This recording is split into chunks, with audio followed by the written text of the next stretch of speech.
we have a government that is not sincere.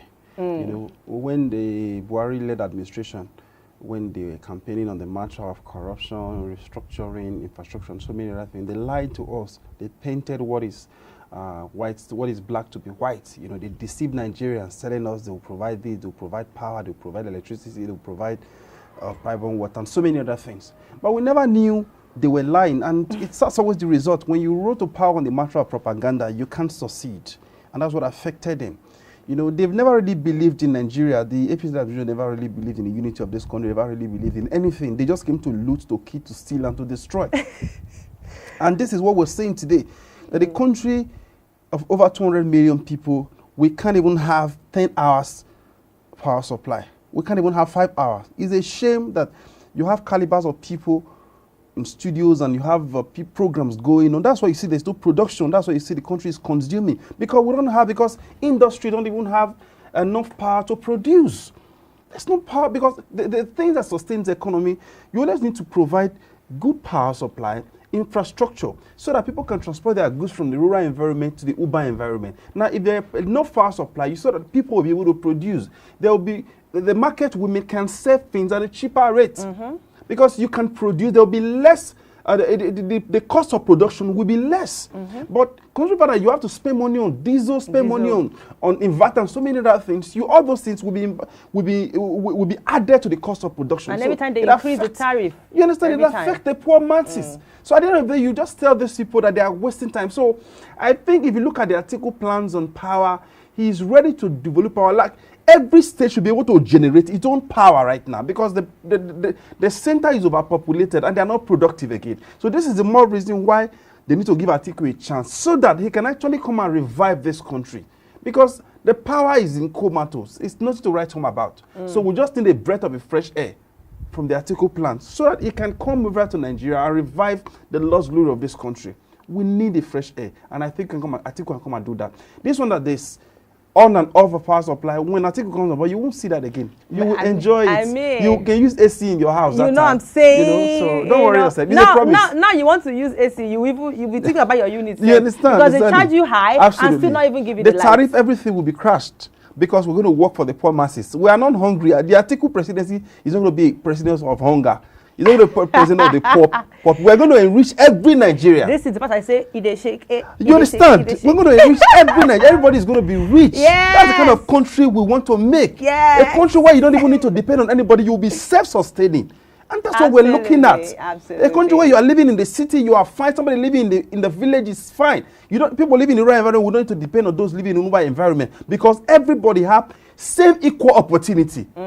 There's no one superior than the other. That is not the kind of country. I think we want to come and run a country where those people that lives in the urban environment, they will enjoy the same opportunity with those that live in the rural environment. So if we're enjoying 24-hour supply, power supply in urban environment, when you get to the rural environment, the same thing will be applicable to them. Sure. Those in the urban environment enjoy good health facility, go to the rural environment, the same thing will be applicable to them. That is what the Atiku have for Nigeria. So give it a try in the first 4 years. If nothing happens, then you can always change your mind. But just give it a try and let's see what happens. But another thing, you know that this guy have done so much decay in the last 7 years.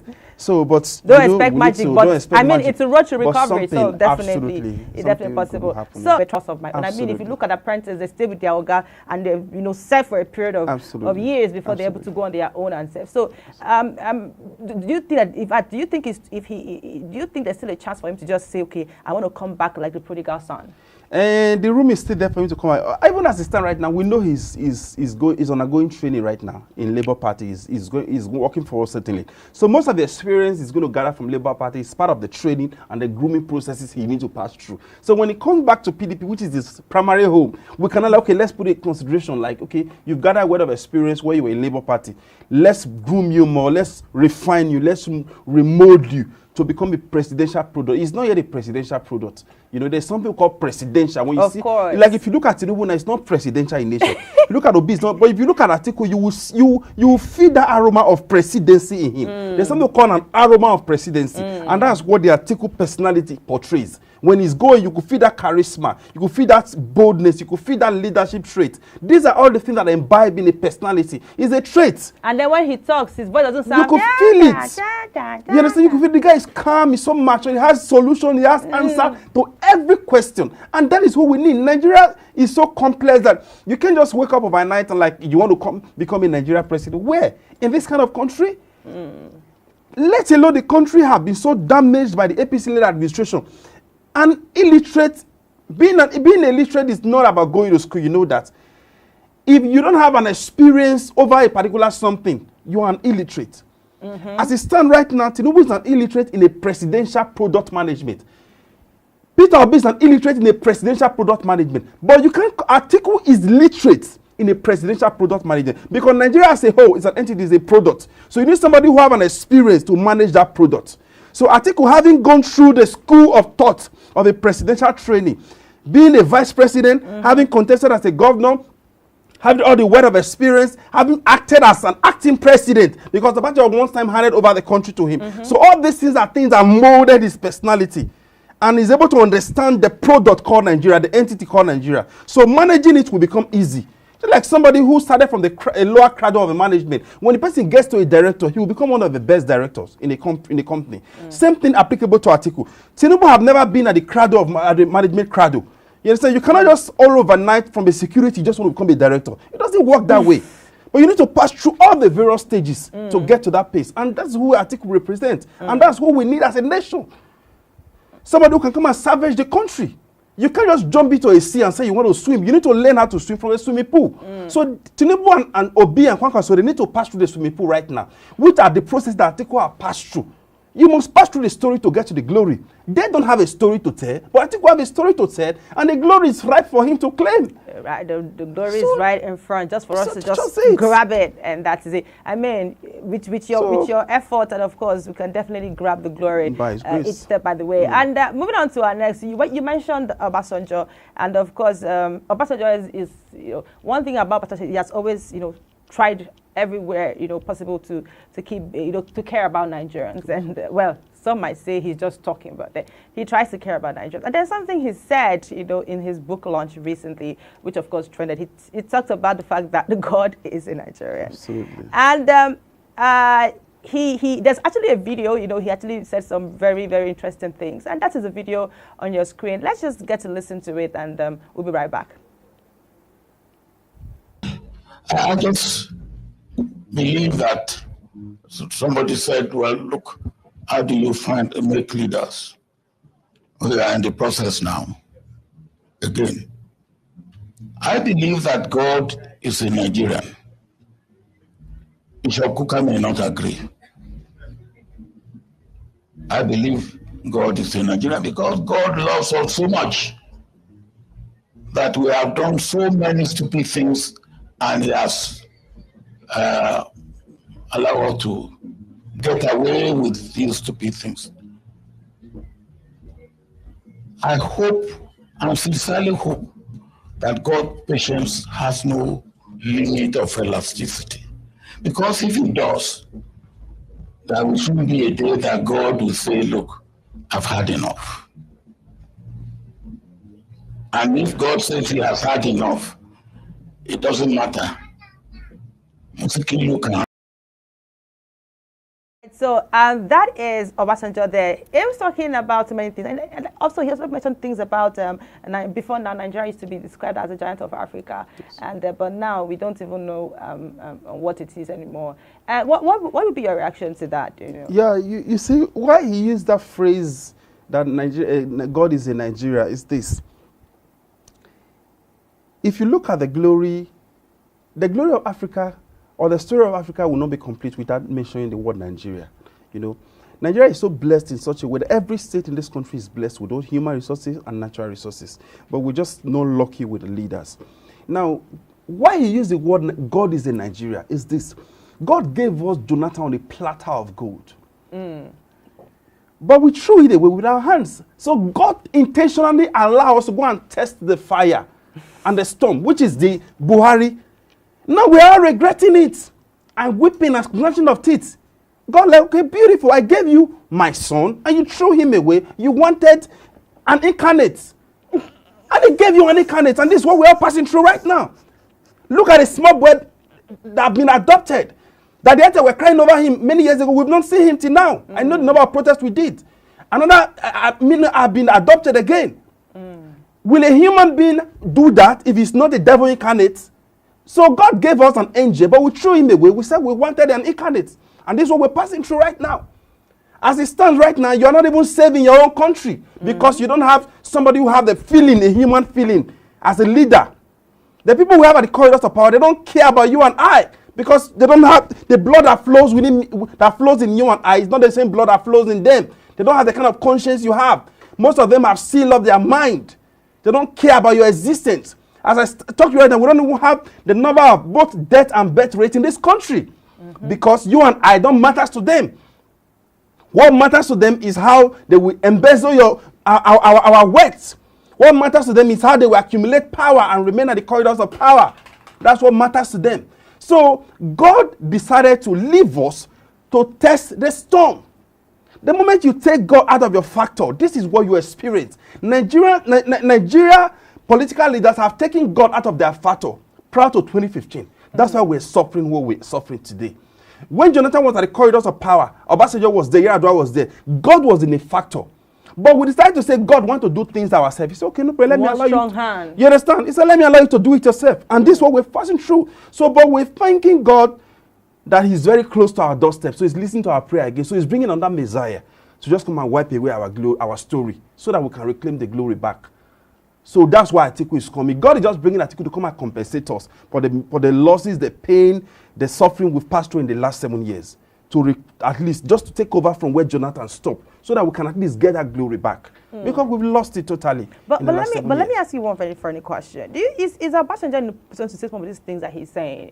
Looking at the fact that he has always played a role. Absolutely, but you know, God can use any human being. God can speak through a camel. He can speak through any human being, just to at least make a statement. It doesn't matter. It's just a channel to deliver the message, and the message is Atiku is the next Messiah. So he needs to deliver the message through any channels, through any means. So God can use anybody as it stands right now. So we must give God that room to play its role again. Because Nigerians are suffering and God is hearing the cry of Nigerians. So he has to just compensate us by bringing a man that could come and wipe away the tears that we've passed through, the pains that we've passed through in the last 7 years. And that is the man Atiku stands for. All right. Still talking about Atiku, there was a conversation that Dr. Shomole actually had, an interview he had. And of course, in response to that particular conversation, Dino Melaye actually had an interview on the same platform. And of course, he was able to air out his view. And I think Shomole said some very, very not so nice things, about Atiku. A lot of things that were not so pleasant. And we trust Dino. Dino did washing and resetting. Not the best of words, but then he did what he's supposed to do. Let's take a look at this video just very briefly, and I'll get to ask my guest here what he thinks about that. We'll be right back. Indeed, for coming tonight. Thank you very much. First, I will start by saying that Oshomole is a victim of is a victim of his own untamed tongue. And I'm surprised that Oshomole is yet including the disgraceful, shameful, humiliating, and unceremonious exit as national chairman of the APC. Before I go any further, I want to state unequivocally that the quote on what Atiku Abubakar, according to him, purportedly said in Kaduna is not true. Atiku Abubakar didn't make that statement, and there was no where Atiku Abubakar was talking about ethnic nationalities. Those are just beer parlor, street talks that he has catapulted into political relevance.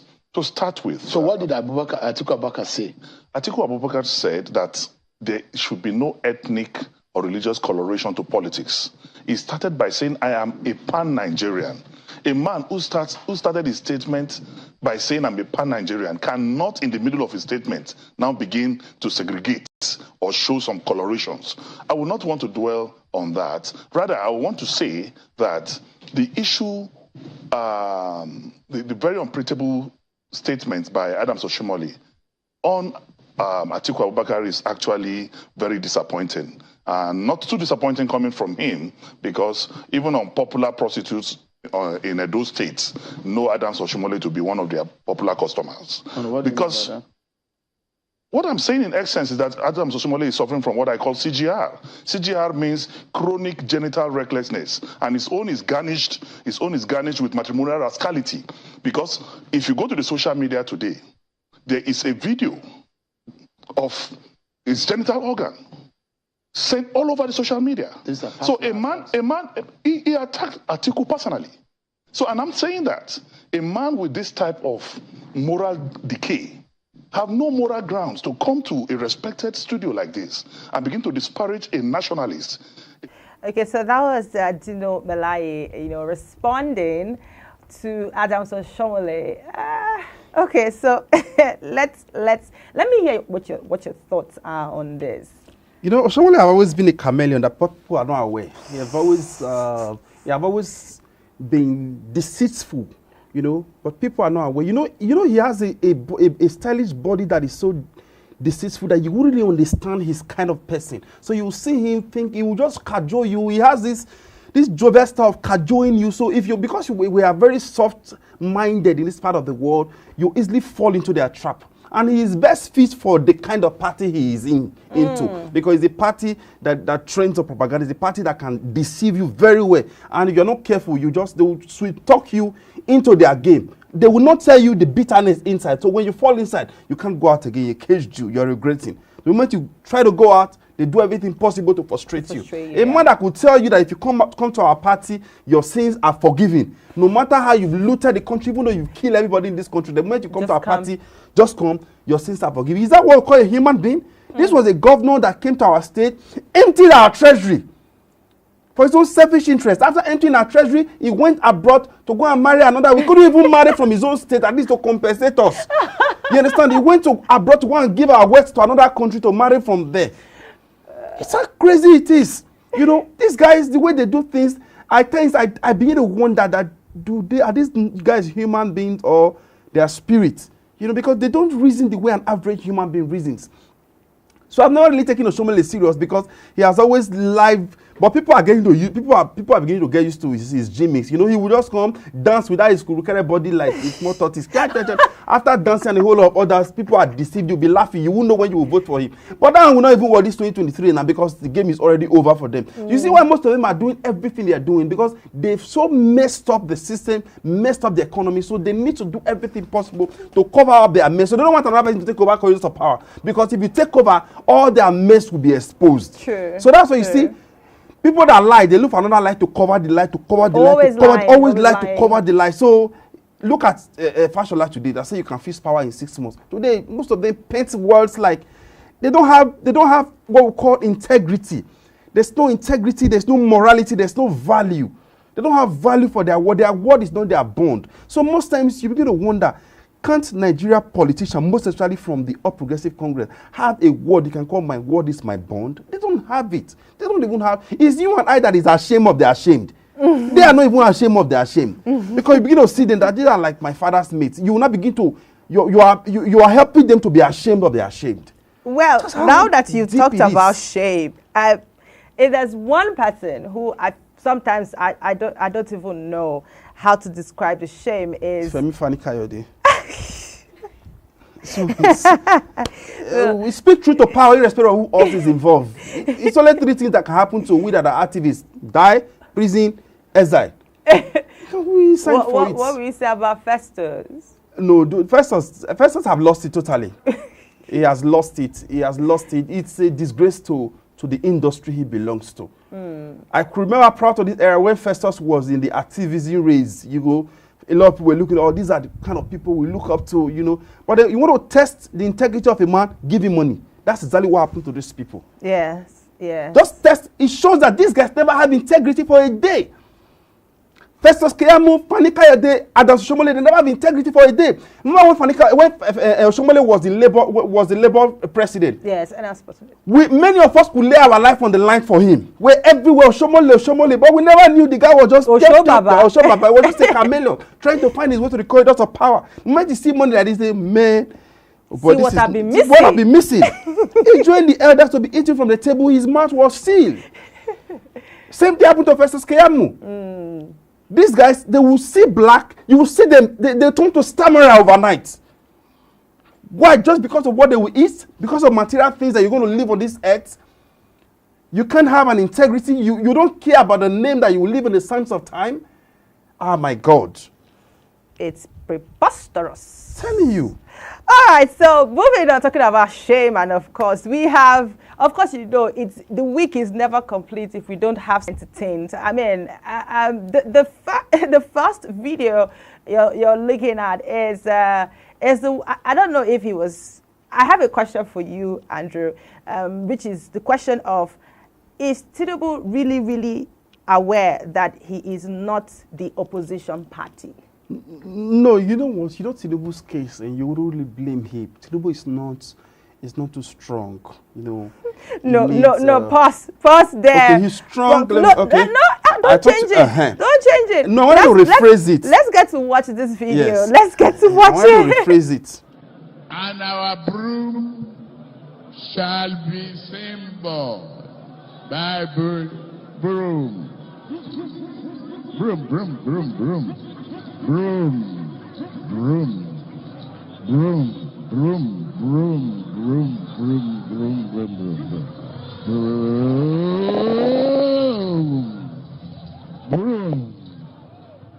Revolution. All right, so anytime I watch something from this guy, I'm always laughing. Yeah. So you were saying something? Yeah, yes. When I meant Tinubu is not too strong, Tinubu is not too functional. You know what it needs to be fun? Like if you see Atiku, you know Atiku is functional. Yes. Everything about Atiku is complete. It has a complete profile story. But Tinubu doesn't have a complete profile story. Now we can profile Atiku, but you can't profile Tinubu. Then everything about him has question mark. Something is missing. Something is just missing. So you won't really blame him when he's missing some certain things. I told somebody, I said, I'm happy Tinubu is in the race, partially, because he's not in the race, but partially is in the race, because we have what to, and Atiku is coming. You know, that kind of a thing. So Tinubu doesn't know what is going on. It's just what they told at that moment. Tinubu speaks at the seconds where he is. Buddy, and I stand by it. Tinubu will be worse than Buhari. That's if he gets there. That is if he gets it. If anything otherwise happen, say you and I, you're in Abuja and you're living like Ajebo. Abuja will be worse than Lagos village. So we shouldn't even think of it if you're wise, if you see like this Abuja. So I just begin to imagine that a country of a healthy people are beginning to canvass one healthy human being. Where is it done? How can you bring a premises holder to come and lead a country of professors? Nigerians at times, you'll be wondering that does their brain function? Remember during Buhari time, there was somebody said, even though he has NEPA bill, I was like, are you sure you are normal, a human being? You are a graduate? You went to school? A PhD holder, you're saying, even though somebody has NEPA bill, you will vote for the person? Are you sure these guys are not hypnotized? You know my worry for me is actually those people who are always clapping when he's saying this. What are they clapping for? No, they're not clapping for him. They are mocking the guy. We are the back end. We know they need to take their share of the money. So let's help him collect the money. That's why some of them are doing what they're doing. So you wouldn't blame them. Like if you look at most of these guys, so they will tell you. He has shishi to give. You get what I'm saying? And people are hungry, so just go there, collect the money. On the day of Tompri, will you be there when they will Tompri? They will not Tompri. I can assure you, 80% of people that are clapping for Tinubu, they are going to vote for Atiku. Mark it. I can bet anything for it. But they need to empower themselves so that they will have that money. They need to collect that money from Tinubu so that they will see money to work in. No. That's what I'm saying now. You know why I'm not worried about him sharing the money? He needs to give us the money. He needs to let people follow him. Let him give him so that God needs to strengthen him to watch the way Atiku is going to liberate this country. At least by the time he share that money, God will use that one as a message. At least, my son, the money you've stolen, a lot of money you've accumulated, you've acquired, you shared it for my children. So you need to stay back to watch how the Atiku administration, my other son, you understand, will transform this country. So see where it is. You understand? You're saying Tinubu build Lagos, Tinubu build Lagos. You build Lagos, but you cannot build a health facility where they will treat you. Tinubu build Lagos, Tinubu build Lagos. You don't have a standard road where you're staying. Tinubu build Lagos, Tinubu build Lagos. There's no light anywhere. Tinubu build Lagos, there's no good water. So what are we talking about? Life is hard in Lagos. Very hard. Your lifespan is shortened. Exactly. Look at the way Atiku is looking fresh because he's living in Abuja, living in this, you understand? But look at those that are living in Lagos that are contesting for presidency. You could feel the Lagos haggardness and haphazardness in their body. Yeah, on the show I mentioned on Wednesday, I said, despite all the trips, His Excellency is always, going on rallies here and there. You've never heard one day say he made a mess of his speech. He cannot. That's why I told you earlier that there is something we call presidential products, a presidential material. We've trained Atiku, we've groomed him, we've cooked him. So it's time for us to send him forth to go and deliver the things we've imbibed in him. But Tinubu and Obi and Kwankwaso, they've not received the kind of training we've given to Atiku. So what are they going to deliver? They have nothing to offer.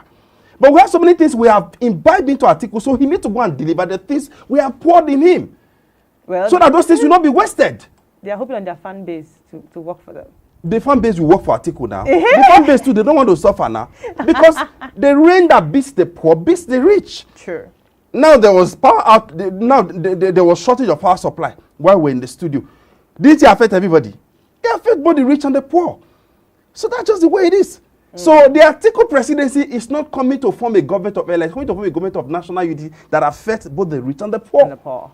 And that is the kind of country we want to call our own. Yesterday in the studio, I said, look, we want to have a country where you don't need anybody's connection to get to Aso Rock or to know any important personality. Atiku president is going to form a feedback. You know why these guys are failing? They don't want to listen to truth. You tell them the truth, they victimize you. You tell them the truth, they oppress you. You tell them the truth, they intimidate you. But the Atiku president is not going to be like that. PDP administration have never been like that. There's going to be a pure feedback mechanism. So even as it stands right now, the campaign should have a feedback mechanism to receive all the criticism. That's why Jonathan administration was so excellent, because Jonathan administration was the most abused person. Yes. You understand? But he did excellently well. He was like a prophet. You didn't even hear anybody say anybody was arrested for saying this. They did not do that. You understand? That's what makes a president. You must have a strong muzzle. Your skin must be thick enough to receive all the bullets, and you take with all excitement that these are my children that are criticizing me constructively, not taking it personal. Presidency is not emotional. You don't apply emotion to leadership. That is what is affecting these guys right now. That's why they are failing. You don't apply emotion to leadership. Your skin must be thick enough. You don't take anything personal as a leader. People that are not up to the stand to abuse you, they will abuse you. You take it. Why you look out for those abuse and criticism? You look out for the good ones. Always set a SWOT analysis in place. What are my weaknesses? What are the things I'm not doing well? What are my strengths? What are the opportunities surrounding the accusations, the bashing? You take them out. Now, what is the possible threat that if I don't do it, it will make my institution fail? These are things you watch out for. It will make you excel as a leader. Your brain must be active. You must have a large heart to accommodate all, and you must have a small heart to select the best among all. Absolutely. You will become outstanding. It's not skyrocket. It's just something calculative, calm, and precise. It's a precept will be upon precept, line upon line. Here a little, there a little. You will achieve your result. And that's it. Does anyone want to build a tower? Let them sit down for and count the cost. What does it take to build in Nigeria? It's a 5 simple agenda. The reset policy. The country needs restructuring. What does restructuring mean to the north might not be what restructuring means to the east. What restructuring means to the east might not be what restructuring means to the west. What it means to the west, what restructuring means to the south. So you must identify the unique nature. You understand what restructuring means to every region, and you give it to them. They were said. The country needs the educational sector. The educational sector of the country is in comatose. It needs to be revived. A country and the people you did not train, you did not educate, will end up messing up your economy. So Atiku that have a school understand the value of education. Sure. So he will give education. That's why education is part of our priority. You understand? The security is very key. When there is no security, investors will not come. When there is no security, the economy will collapse. When there is no security, you will not have people jubilating and celebrating. People will not live freely in their society. That's why security is a part of the Atiku policy, because he have a security experience. This is about the restructuring. We talked about the economy, which is the E. It's very, very important. Nigeria at a particular time become the #1 investment destination in Africa, because we have Jonathan as the president then, who understands what economic indices and principles are. And these are things you need to put in place. Atiku is a producer. He has industries. He has companies. And he understands what economic policies are. He understands monetary policy, fiscal policy. These are things that he's going to put in place that will revive our economy back. All right. The other one is technology. In the 21st century democracy, you need technology to make things balance. You cannot use a 17th century weapon to fight 21st century war. It won't work. True. The country, every nation is evolving with democratic and technological practices. These are what Atiku is bringing on board. That's what we call it reset policy, which is the 5 principal agenda that he's standing on. I'm supposed to give you a knuckle.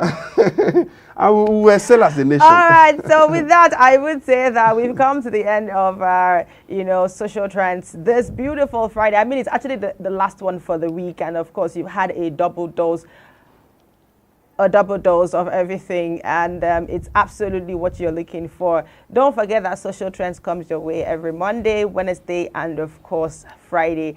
And before we go, I'd like to also remind you that there's actually an event tomorrow on Saturday, and of course today we are celebrating inclusiveness. Of course, today is to celebrate people with disability, and of course I know that His Excellency has plans for people with disability. I mean, I don't want to call them disabled, just people with that are able in their own different ways. I like to put that. Of course, I like to also remind you that PDP is the only party that has a candidate, who is able in his own special way. The power of inclusiveness. Yes, the power of inclusiveness. To place priorities on women, place on youth, to place on people with disability. Yeah. In fact, 35% affirmative action for women is already running. The youth have 40%. You can see that it's an all-inclusive party. Yes. So you don't have choice than to join the train right now, because the train is moving very fast. And if you don't join it now, it might be too late. All right. Thank you so much, Mr. Andrew, for coming on the show. This is the kind of energy I like to have every Friday. Unfortunately, I may not have you every Friday, but I'll find a way to always drag you when the need arises. Thank you so much. Do not forget to subscribe to our YouTube channel, AtikuLive, and of course, share to your friends. And of course, like us on all our social media platforms. And again, always retweet and of course, join the conversation. My name is Cynthia. I'll come your way on Monday. Until then, don't do what I won't do. I love you, my darling. Indeed, for coming tonight. Thank you very much. First, I will start by saying that Oshomole is a victim of is a victim of his own untamed tongue. And I'm surprised that Oshomole is yet to learn his lessons from what his unbridled tongue have cost him, including the disgraceful, shameful, humiliating, and unceremonious exit as national chairman of the APC. Before I go any further, I want to state unequivocally that the quote on what Atiku Abubakar, according to him, purportedly said in Kaduna is not true. Atiku Abubakar didn't make that statement, and there was no where Atiku Abubakar was talking about ethnic nationalities. Those are just beer parlor, street talks that he has catapulted into political relevance. To start with. So what did Atiku Abubakar say? Atiku Abubakar said that there should be no ethnic or religious coloration to politics. He started by saying, I am a pan-Nigerian. A man who started his statement by saying I'm a pan-Nigerian cannot, in the middle of his statement, now begin to segregate or show some colorations.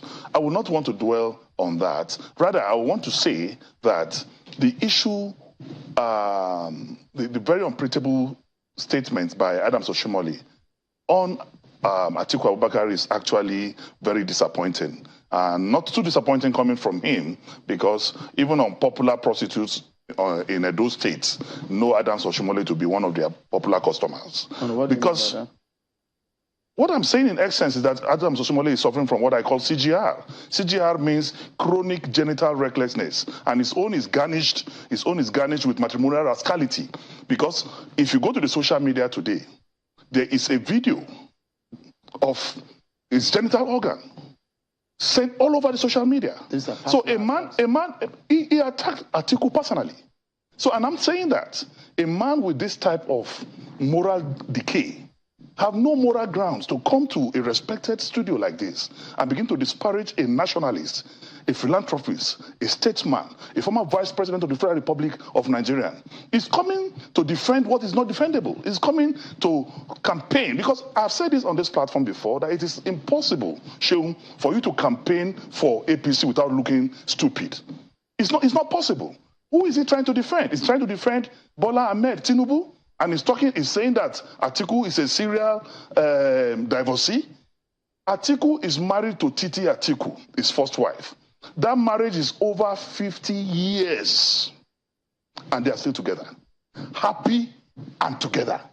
And you are now trying to defend a man like Bola Ahmed Tinubu, you have Sade's mother, you have Sheyi's mother, you have Jide's mother, you have Abibat and Zainab. Those are the children of Remi Tinubu. 5 children from 4 women. And out of these 5 children, only 2 are known. Only Sade and Sheyi are known. Out of these 4 women, the only one that we know is Remi Tinubu. Others are mysteriously hidden somewhere. We have no record of them. Atiku Abubakar as an individual, you read his biography, you read his autobiography, you read his history. If you read it 40 years ago, 30 years ago, 20 years ago, he's still talking about the same person. You can identify his classmates. You can read about the school he attended. You can read about where he's from, Jada. There's no controversy about Atiku Abubakar. But everything about Bola Ahmed Tinubu is controversial, mysteriously controversial. Atiku has no controversy surrounding anything around him. Because as I speak with you, the aspect of where and the most important, let me wrap up this talk before, please, so that I don't get distorted. And the most shameful aspect of it is that Bola Ahmed Tinubu's mother died a few years ago because of shame, because he's ashamed of himself, because he has identity problem. He could not attend his own mother's burial. Is that the kind of character you show? It's not personal. You show as a Nigerian, a man who is not mentally or physically fit, is not complying with the provisions of the Constitution of Nigeria 1999 as amended, because the Constitution has said for you to be the president of the Federal Republic of Nigeria, you need to be physically and mentally fit. Is that will you hire Tinubu? Will you hire Tinubu as an employer? I would not like us to dwell on personal issues. What Nigerians are bothered about today is the character and the quality, the capacity of those who are wishing and willing to lead. That's what we're analyzing. I wouldn't want us to dwell that's what we're analyzing. I'm trying to tell you personality I'm trying to tell you that it's not personal attack. I'm trying to tell you that Atiku Abubakar is mentally fit, is physically fit. There's no controversy surrounding him. Nobody have accused Atiku Abubakar to be a drug baron. Nobody have accused him of being a consumer of drugs. He has not gone to any rostrum and begin to use languages that manifest advanced dementia. Even today, just today, Tinubu was in Bayelsa. He still goofed again in Bayelsa, talking about the federal development of Nigeria. I mean, this type of comments that showed a lot of